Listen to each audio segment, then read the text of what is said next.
From time to time, you hear Steve Peasley talking about portfolio checkups in locations in the San Francisco Bay Area, Los Angeles, and Orange County, and that kind of leaves you out if you live in Orange County, Florida. Well, don't feel left out. If you would like to take Steve up on his offer to look over your portfolio and give you a health scan, it can be done on the phone. You can send copies of your documents by fax, email, or regular mail and join Steve for a one-on-one conference call.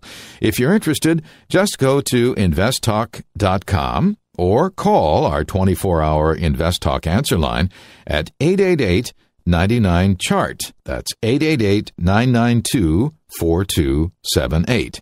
And thanks for listening to Invest Talk.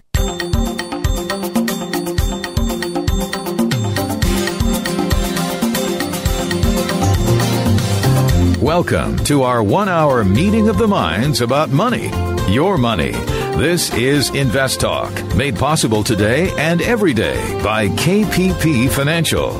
It's about managing risk while looking for profits, putting the money you worked for to work for you. And now, here's registered investment advisor Steve Peasley. You're listening to an encore presentation of Invest Talk. Please call with your questions and comments, though, 888-99-CHART, 888-99-CHART, and Steve will answer them on the next Invest Talk. Good afternoon, everybody, and welcome to Invest Talk. And, of course, it's the Friday edition.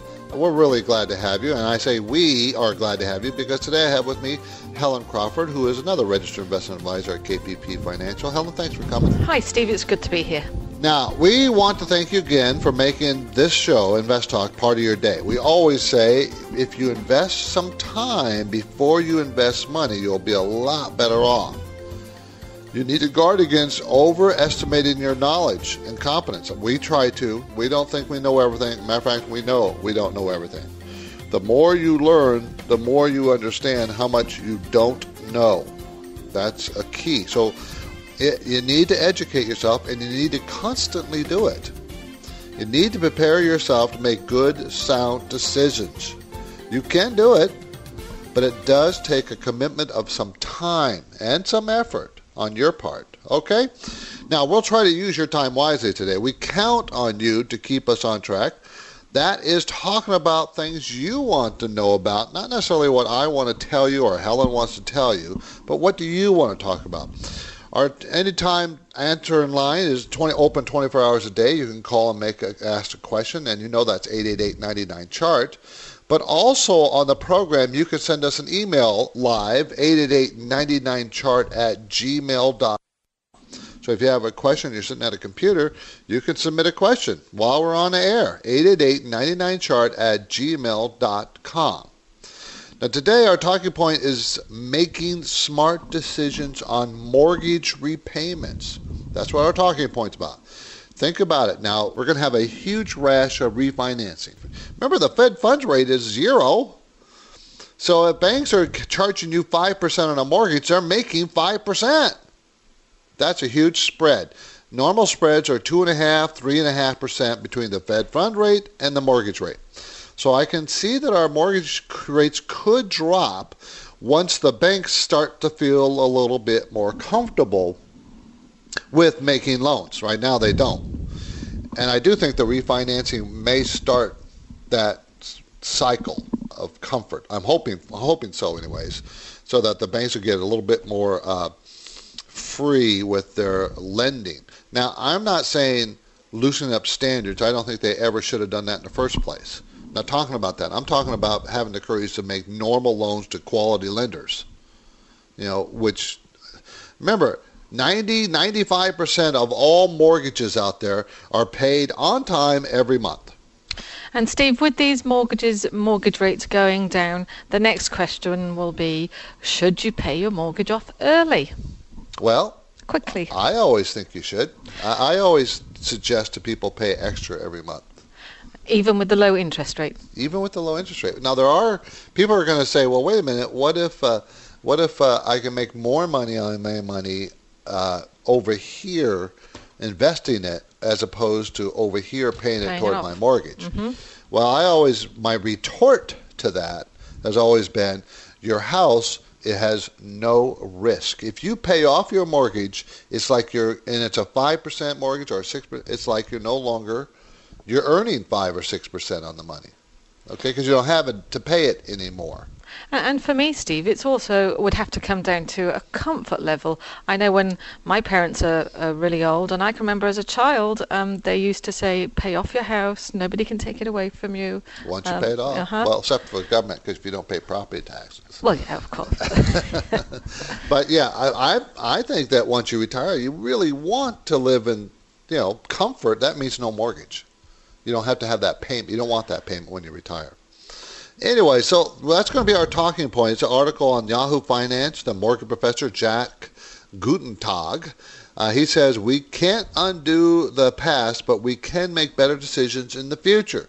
So he's offering this guide on how to make decisions about mortgage repayments. Article, it's on our website, investtalk.com. You can take a look at it. So now it's time for you to get involved. Make your phone call if you would. Ask your questions. We have opened the lines for your question and answers, and even your comments, whatever you want to talk about. The number is 888-99-CHART, 888-992-4278. Weekends are a great time to visit our favorite website, investtalk.com. You can join in our blog, add your views to the buzz, and there are always more than a handful of self-help investing articles linked there on the homepage under Invest Talk Features, and you can even review the week's talking points and hear shows from the past 10 days. It's all there for you on investtalk.com. Okay, let's go to Fred in Stanford. How you doing, Fred? I can feel it in my bones. I can feel it everywhere.